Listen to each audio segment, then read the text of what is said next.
Make some noise if you're from Los Angeles. That's what's up.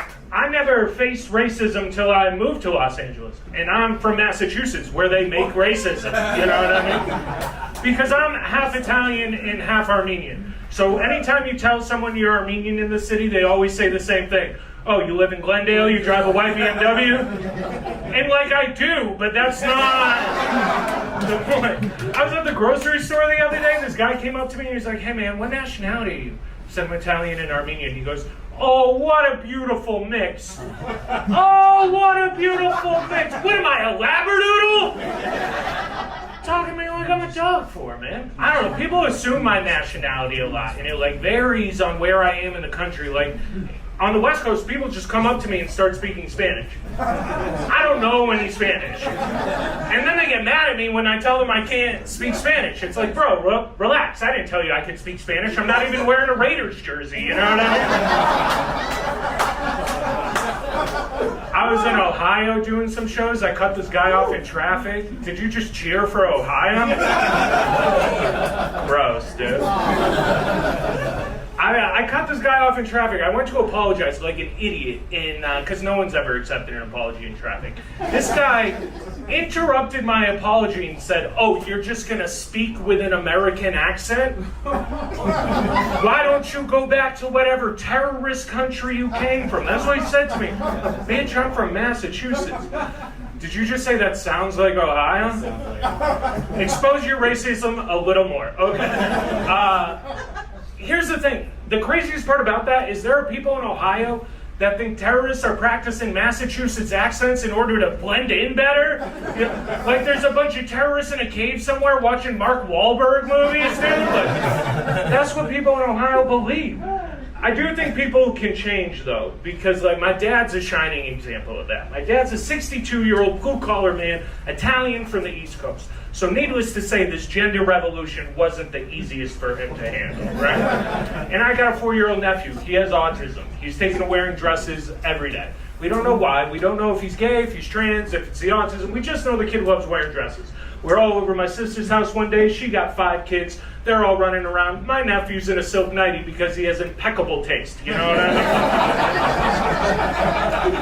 mean? And all the kids wanted to go outside, and my father took one look at my nephew, and he said, you're going to let him go outside like that? My sister flipped out. She said, if my son feels comfortable in a dress, then he should feel comfortable enough in his own home to wear it. You should know this place is love and acceptance. You shouldn't have these demons put on him by his own grandfather. My dad took a step back, and he was like, just saying it's cold outside. Don't you think a power suit and sensible pumps are more appropriate? People can change, man. Like I said, I'm from Massachusetts. Everybody knows people from Massachusetts are very aggressive people. What people don't know is Massachusetts is a very progressive place. It was the first place gay marriage was ever legalized. I don't know if you know that. But now it's getting too progressive. Like recently, Boston tried to outlaw the word bitch.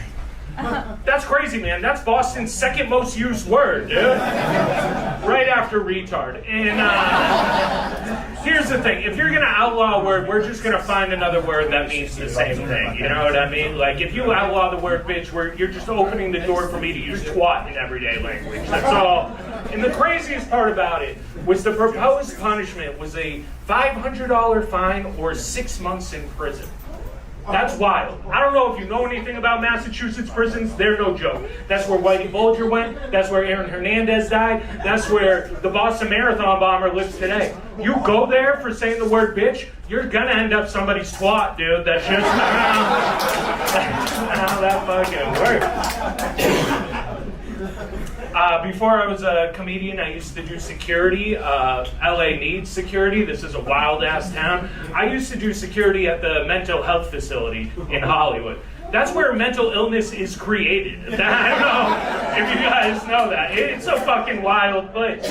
I'll never forget my first day there. This guy was smoking crack on the side of the building, and they were like, you got to get him out of there. So I went over and I was like, hey man, you got to do that somewhere else. He looked me dead in my eye and he said, I'll rock, paper, scissors, shoot you for it. I was like, all right, square up. Let's do this, you know? So I threw out paper because the only thing I knew about this man was he enjoyed rock, and that he just flipped me off and walked away, you know what I mean? I was there one day, there was an Office Depot across the street, and they came up to me and they were like, hey man, we need your help. So what's going on? They said, a homeless guy locked himself in the manager's office and he's answering the phones. Hi, Office Depot, today's special fish tacos, and hanging up, bro. My favorite story from that place was Valentine's Day, right? We'll let you camp outside the mental health facility until about 8 a.m. when we open up doors. This guy had a tent right outside our front door.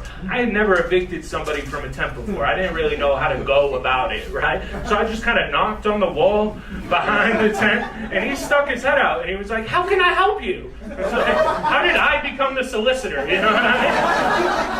And I was like, hey dog, it's 8 o'clock, we gotta open up, you gotta break down your tent and go somewhere else. And I started to walk away. And he called out to me, he said, are you my Valentine? And I said, no. And he said, so why try to fuck me right now? Dude, that line's so good. If he's homeless, I got no shot in this town, you know what I mean? I think about that guy twice a week. I used to do security at Deja Vu, the strip club on Hollywood Boulevard. A couple guys in relationships here not clapping. I know you've been there. I knew I had to quit that job though, because one day they came up to me and they were like, hey man, we need you to guard the VIP room. So guard it from what? They said you have to stop the strippers from giving blowjobs. How do you stop a blowjob? Am I right? What am I gonna do? Run in there and be like, oh, could you cut it out? Spray her like a cat? Get down. The other thing is, I'm pro blowjob, dude. You know. My grandfather did not come to this country for me to stop blowjobs, I'll tell you that. I watch a lot of TV. Anybody else? Okay, cool. Have you guys seen the show MILF Manor? Dude, no. Let's talk about it, dude. This show is wild. Okay, so it's called MILF Manor, right? They've taken 10 hot MILFs, put them on an island, taken 10 young hot men, put them on the same island. All of the MILFs are supposed to pick one of the young hot men to go home with. The kicker is all of the young hot men are one of the MILFs' sons. What? I know. It's a spin-off of that show they made with dads called How to Catch a Predator.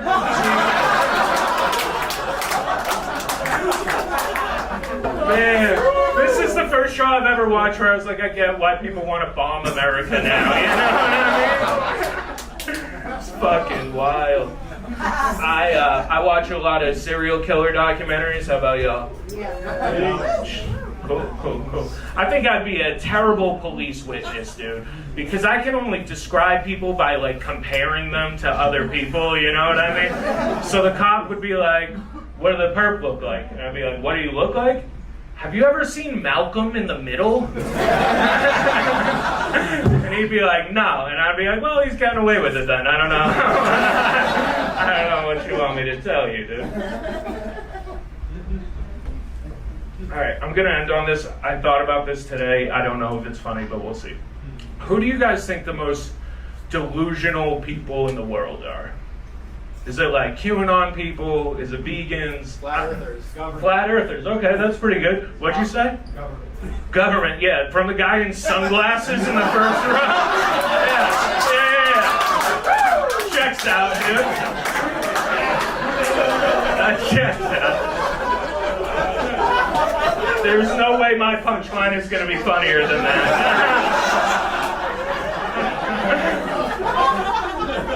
I think the most delusional people in the world are married men, dude. Have you ever heard a married man talk when he sees a younger, hot female around him?